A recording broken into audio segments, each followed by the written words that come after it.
Ito guys, may nagte-tennis nga. Ayun, may nagtuturo.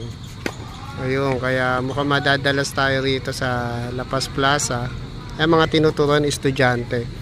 Nakilala nga natin si Sir. Sir, ano pangalan mo, Sir? Jude. Jude, si Sir Tyron. Tyron. Yan, sila yung magte-training sa atin, no, magre-refresh. So, anong oras ba yung pagte-tennis dito? Mga mas maganda umaga. Mga 7, 8 basta umaga hanggang 10. Ayun, may bayad ba?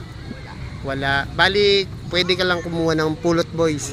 Saka yung trainee. Ayan, kasi napansin. Ayun, okay pala, no?